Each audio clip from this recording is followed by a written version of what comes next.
Before we start, guys, please make sure you stay until the end. If you make one common mistake, you may end up spending, guys, thousands of dollars in repairs. Stay with us, we'll explain what it is.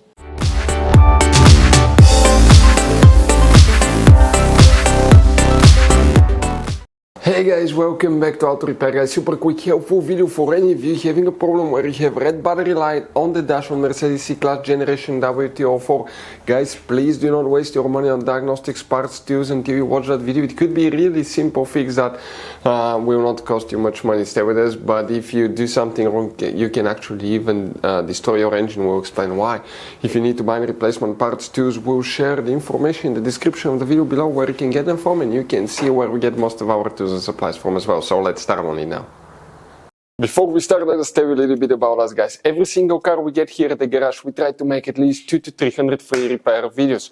We make mechanical repair videos, engines, transmissions, bodywork, electrical, engine, transmission codes, fuses. Why we guys do all that? Because our mission here at the garage is, guys, to save you as much money as we can. All we need in return, please subscribe to the channel, like the video. That way we can keep making these free videos.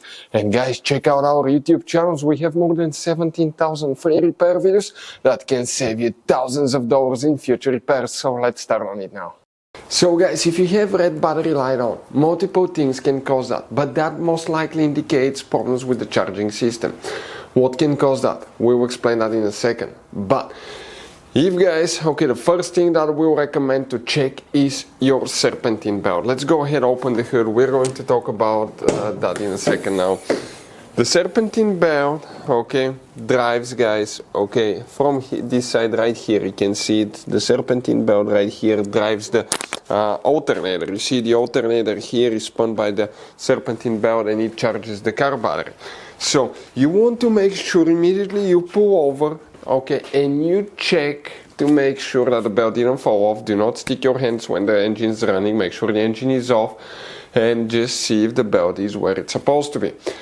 Belt that broke or came off will cause the alternator not to run. And if you keep driving, first you can overheat the car because the serpentine belt actually drives the water pump too, and that will destroy your engine. And second, your car battery will eventually die in a few minutes and the car will all of a sudden die. It will be unresponsive and you can end up in a crash. Even if it's not the belt causing that, if you have red battery light on, means that the charging system is not charging the battery, so you need to fix that before you keep driving your vehicle. But it could be something else as well. Before we talk about alternators, things like that, you need to check some fuses. And in this Mercedes, you have hidden fuse boxes that 9 out of 10 owners do not know they exist. That's why we made one special video on our YouTube channel that's called Mercedes W204 Fuse Box Location and Diagram. The first fuse box, let us show you what we have here. We need to come and open, okay, that cover right here.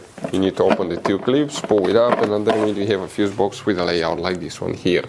Before we continue, guys, let's explain quickly why it's always a good idea to test fuses and relays. Guys, let's explain why it's super important to test fuses and relays. That way you do not spend money on diagnostics, parts, repairs you may actually not even need. So, guys, you have different kinds of fuses and relays. We're talking about the maxi fuses, standard fuses right here.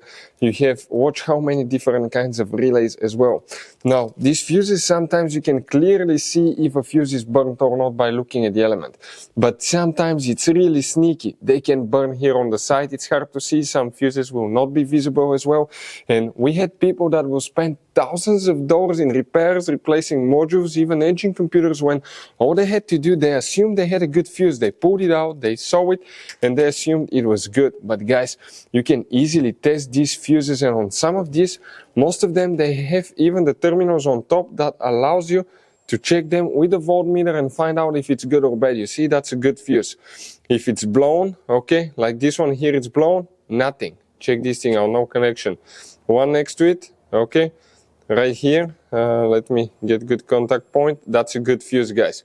You can see you can test them. Now, relays are harder to test, but with the voltmeter, fuses are super easy to test. All we have to do is set it on that setting and practically your home resistance setting, and you can find, guys, okay, if it works or not For instance, that one was the good fuse. You can see it's going to go down to 0 ohms resistance, or you can go ahead, remove it and test it the same way, guys. It should have 0 ohm resistance.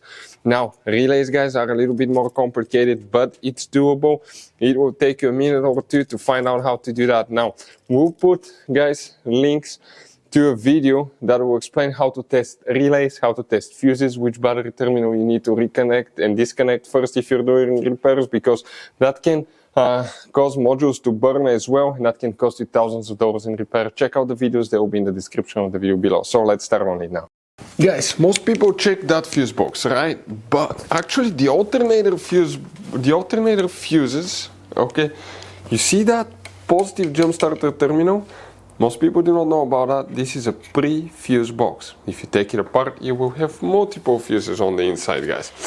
And let's explain now, okay, what you need to check. You will have up to 3 different kinds of fuse boxes here, depending on the year and model.